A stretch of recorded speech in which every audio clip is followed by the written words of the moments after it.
Hola chicos, espero que se encuentren bien. Y bueno, hoy les grabo este video para que hablemos de un tema muy interesante que tiene que ver con las plantas.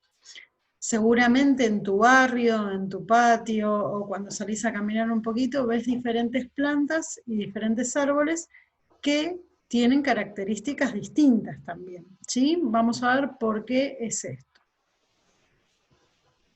¿Sabías que las plantas tienen diferentes clasificaciones? Calculo que alguna vez te diste cuenta que en primavera vemos que los árboles florecen más, que tienen hojas, que tienen frutos, pero después en invierno, en otoño, vemos otra cosa, ¿no? Vemos muchas veces que las hojitas de los árboles se caen, se vuelven marrones o se vuelven amarillentas, se secan, e incluso vemos que hay plantas que no duran mucho. ¿Nunca te pasó de comprar una plantita y te duró un tiempito y enseguida se murió? Bueno, esto tiene que ver con la clasificación de las diferentes plantas. Vamos a ver un poco más. Por un lado tenemos las plantas anuales. ¿Cuáles son las plantas anuales? Las que su proceso de vida dura solo un año, o un poquito menos incluso, a veces 10 meses. Dentro de esta clasificación podemos nombrar el repollo, el rabanito, las arvejas, que seguramente las debes conocer porque alguna vez las habrás comido o las habrás visto en la verdulería, o también la caléndula, el crisantelmo. Son plantas que nacen, crecen, se desarrollan y mueren en menos de un año. O sea, todo su proceso de florecer, todo dura menos de un año, después se mueren, ¿sí? Otra clasificación son las plantas bianuales, que son parecidas a las anuales. ¿Cuál es la diferencia? Que en vez de un año, duran 2 años su proceso. Por lo general, en el primer año es cuando desarrollan sus hojas, donde crecen, y en el segundo año dan fruto, dan sus flores antes de morir, ¿sí? Dentro de estas plantas podemos nombrar nuevamente una que se come, que es el perejil, o la cebolla, y también podemos nombrar el alelí, ¿sí? Estas plantas duran un poquito más que las anuales, pero en el segundo año, luego de florecer, mueren. Y después tenemos las plantas perennes, que estas plantas viven muchos años, ¿sí? Estas plantas son las típicas que nosotros vemos que podemos pasar en otoño, podemos pasar en invierno, y hay muchas que o siguen con sus hojas verdes a pesar del clima, o capaz que pierden sus hojas, pero su tronco sigue vivo y dura, y la vemos durante varios años. Un ejemplo de estas plantas son los limoneros. No sé si tenés un limonero, si alguna vez viste uno.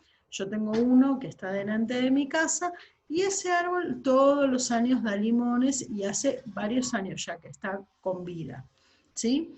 Otros que podemos nombrar son el fresno, el iris, que entran dentro de esta categoría.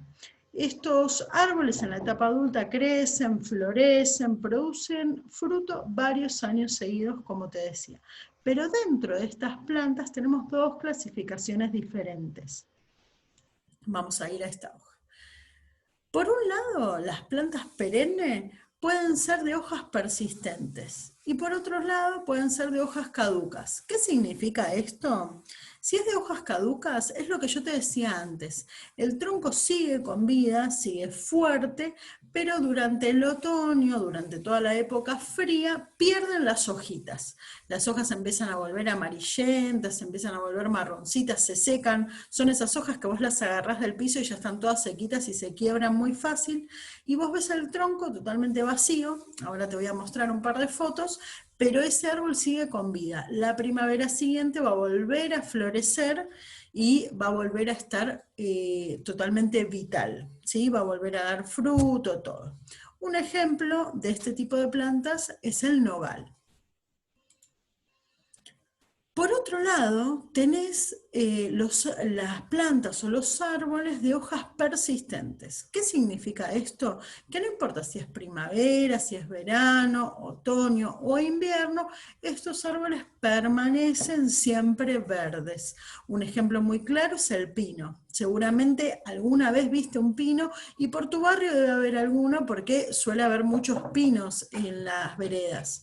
Bueno, el pino, cuando vos lo veas, siempre va a estar lleno de hojas verdes. Tal vez en primavera florece un poco más o está un poco más fuerte, pero es un árbol que perdura a pesar del clima. Ahora te quería mostrar un par de fotos de mi barrio y te invito a que si salís a dar una vueltita a la manzana o si tenés un patio, que puedas ver las plantas que hay y qué características tienen, que le puedas preguntar a tu familia también. Por ejemplo, nosotros ya estamos por iniciar la primavera y acá podés ver dos árboles que igual se mantuvieron verdes, que no perdieron sus hojas, que están bien llenos de ramas, con hojas bien verdecitas, ¿sí? Y que ahora en primavera seguramente van a crecer todavía más. Pero por otro lado tenés otros dos árboles que se mantuvieron muy bien, sus troncos están saludables y todo, pero sin hojas. Perdieron sus hojas en el otoño y van a volver a florecer en esta primavera. Bueno, espero que te haya gustado el video. Te animo a que hagas lo que te decía antes, que busques ahí en tu barrio, cada vez que salgas a caminar, que mires las plantas y que te fijes en qué condiciones están y cuánto duran. Y que averigües de otras plantas también. Yo te voy a dejar algunas actividades para que lo puedas ver. Te mando un beso grande.